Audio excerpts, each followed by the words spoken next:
Hola, yo soy Álvaro, alumno de primero bachillerato y bienvenidos a mi canal. Aquí os pongo el índice sobre lo que voy a hablaros durante este vídeo. Os empezaré hablando sobre la Edad Media. La Edad Media abarca desde la caída del Imperio Romano en el año 476 hasta el descubrimiento de América en 1492. Os dejo una pirámide como se dividía la sociedad medieval. En la Alta Edad Media era costumbre que el autor fuera anónimo y de origen popular. Esto cambia, los autores abandonan el anonimato y como en esa época la cultura estaba en manos de los clérigos, la literatura tiene una función didáctica y moralizante.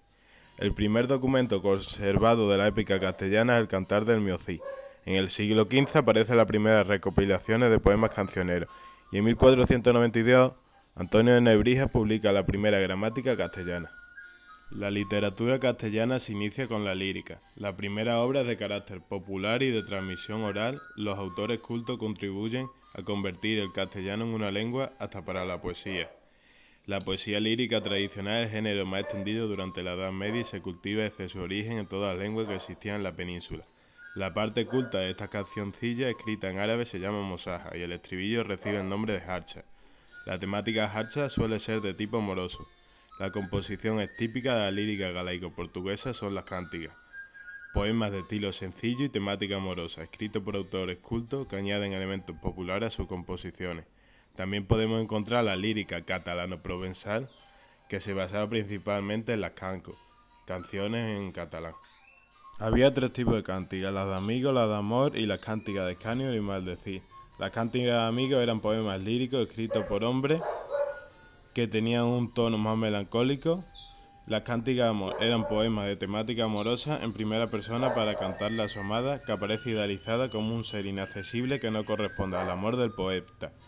Y la cántica de escarnio y maldecir eran poemas de carácter satírico o burlesco que ridiculizaban a personas. Para ello utilizaban juegos de palabras y elementos humorísticos. La ciudad medieval se convierte en el centro al que acude una burguesía adinerada con inquietudes culturales. Se trata de una lírica más elaborada y compleja que la tradicional, con una finalidad moralizante. Se originan dos modos diferentes de hacer poesía, el mester de clerecía y el mester de juglaría. Aquí os dejo una tabla en la que os explica las principales diferencias entre una y otra. Gonzalo de Berceo es el máximo exponente del mester de clerecía en el siglo XIII y el primer autor castellano en reivindicar su autoría en una época en la que la literatura era esencialmente anónima. Traslada a la lengua romance los textos latinos y los acerca al pueblo llano.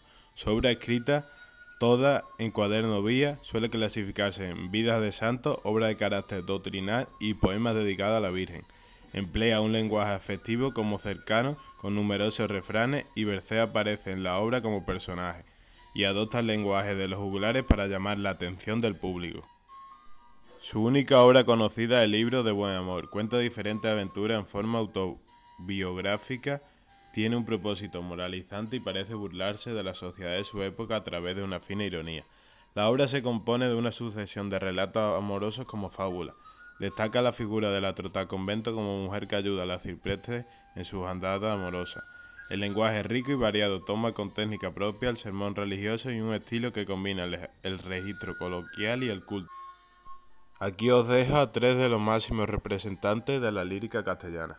La figura de Alfonso X el Sabio es decisiva para el desarrollo y la consolidación del castellano como lengua cultural.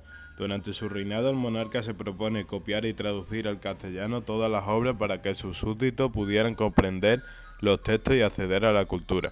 A mediados del siglo XII fue el arzobispo don Raimundo de Sauvetat y Alfonso X quienes formaron la Escuela de Traductores de Toledo, que estaba formada por cristianos, judíos y musulmanes que trataban de trabajar en la traducción de la obra de la cultura árabe y de la antigüedad. Don Juan Manuel es el primer autor que escribe su obra con una clara intención literaria y se esfuerza por obtener un estilo propio y depurado. El Conde Lucanor es su mayor obra.